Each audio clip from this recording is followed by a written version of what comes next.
પરદેશમાં એક મોટી નદી પર એક પુલ હતો. એના પર ટ્રેનના પાટા પાથરેલા હતા. એના પરથી પેસેન્જર ટ્રેન તેમજ માલગાડીની અવરજવર ચાલુ રહેતી. એ પુલની રચના કંઈક એવી રીતે કરવામાં આવી હતી કે જ્યારે ટ્રેન પસાર થાય તે સમયે પુલ નદી પર ગોઠવાઈ જાય અને બાકીના સમયે એ આડો કાંઠાને સમાંતર બની જાય, જેથી કરીને નદીમાં ચાલતી હોડીઓ અને નાના વાહનો આસાનીથી પસાર થઈ શકે.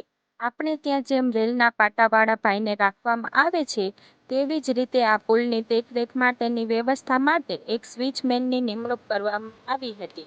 એ માણસ પુલના એક કાંઠા પર આવેલી પોતાની નાનકડી સરસ કેબિનમાં બેસીને ટ્રેનના આવવા જવાના સમયે પુલને ફેરવતો અને એની નિશ્ચિત જગ્યાએ લોક કરતો. ટ્રેન પસાર થઈ ગયા પછી ફરીથી એ પુલને ફેરવીને નદીની સમાંતર ગોઠવી દેતો હતો.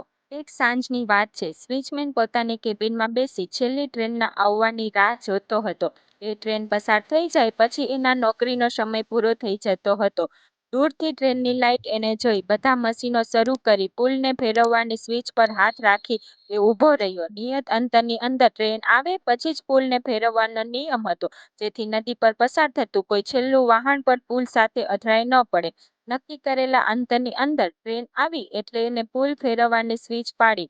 પુલ ફરીને નદી પર આવી ગયો, ગોઠવાઈ ગયો, પણ લોક ન થઈ શક્યો. સ્વિચમેનના ધબકારા વધી ગયા, કારણ કે જો પુલનો સામેનો છેડો બરાબર લોક ન થાય, ફિટ ન થાય તો ટ્રેન અડધા પુલ પર પહોંચે ત્યાં જ એ હલવા માંડે અને આખી ટ્રેન વિશાળ અને ઊંડી નદીમાં ખાબકે.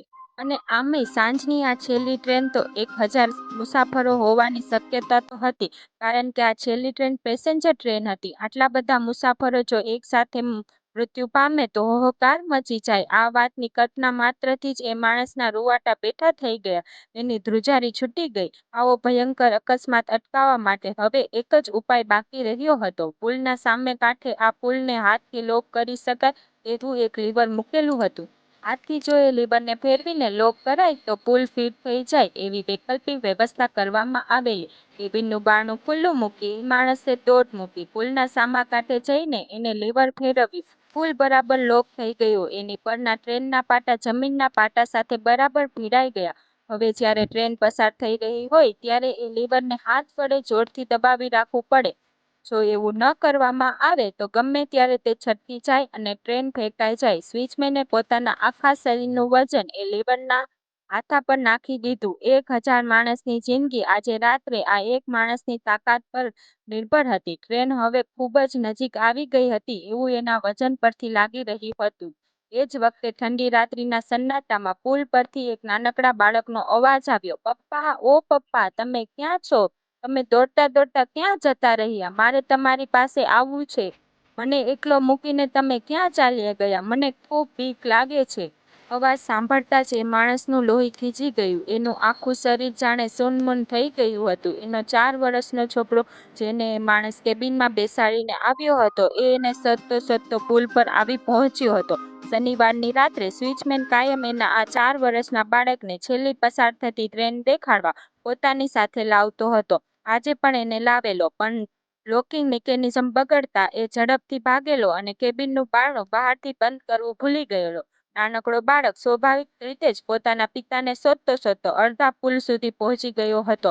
હવે શું કરવું એની પેલા સ્વિચમેનને સમજ નહોતી પડતી. બાળકને જો દોડવાનું કહે તો પણ એનો કોઈ અર્થ નહોતો, કારણ કે ટ્રેન એટલી નજીક આવી ગઈ હતી કે 4 વર્ષનો બાળક પુલ પર બિછાવેલા પટ્ટા દોડીને પાર ન કરી શકે. સ્વિચમેન પોતે જો લીવર છોડીને જાય અને પોતાના બાળકને સલામત જગ્યાએ ગોઠવે અને પાછો લીવર પર પહોંચે ત્યાં સુધીમાં તો ટ્રેન પસાર થઈ જાય. પુલ પરથી આવેલું એક સરસ મજાની સફેદ ટોપી પહેરેલું, લાલ શર્ટ પહેરેલું એક બાળક અથવા તો ટ્રેન પરના 10,000 માણસ, એને બેમાંથી એકની પસંદગી કરવાની હતી. એણે બેમાંથી એકની પસંદગી ફક્ત એક જ ક્ષણમાં કરવાની હતી. સ્વિચમેને એક ઊંડો શ્વાસ લીધો. પછી હતું એટલું જોર લગાવી એ લોકિંગ લીવર પર ચડી ગયો. આંસુથી છલોછલ પોતાની આંખોના પોપડા સજ્જડ બની ગયા હતા. બસ એ જ ક્ષણે 1000 માણસોથી ભરેલી પેસેન્જર ટ્રેન પુલ પરથી ધસમસતી સહી સલામત પસાર થઈ ગઈ હતી. આ ટ્રેન પરના એક પણ મુસાફરોને એ ખ્યાલ નહોતો તેમને બચાવીને સફેદ ટોપી અને લાલ શર્ટવાળો એક બાળક જીવના અસંખ્ય નાનકડા ટુકડા બનીને નદીમાં વહી ગયો હતો. કોઈએ એ પણ નહોતું જાણ્યું કે ટ્રેન પસાર થઈ ગઈ હતી છતાં પણ પેલો સ્વિચમેન ઘણી વાર સુધી કેમ લોકિંગ લીવરને વળગીને પડ્યો રહ્યો હતો એ મુસાફરોમાંથી કોઈએ કદાચ કલ્પના પણ નહોતી કરી હોય કે પુલના પાટા પરથી ચડેલા સફેદ ટોપી પોતાના હાથમાં લઈને ધીમા અને ભારે પગલે પોતાના ઘરે જતા એ માણસે પોતાની પત્નીને આ વાત કઈ રીતે કરી હશે. પણ એક વાત ચોક્કસ હતી કે એની અદ્ભુત ફરજ બસ્તીના કારણે 1000 કુટુંબો આનંદ અને હાસ્ય સાથે એ રાત્રે સૂઈ શક્યા હતા. સ્વિચમેન અને એની પત્ની ધ્રુજકા ભરતા આંસુ સારતા સફેદ ટોપી પર વહાલથી હાથ ફેરવતા ફેરવતા જ એ આખી રાત પસાર કરી હતી.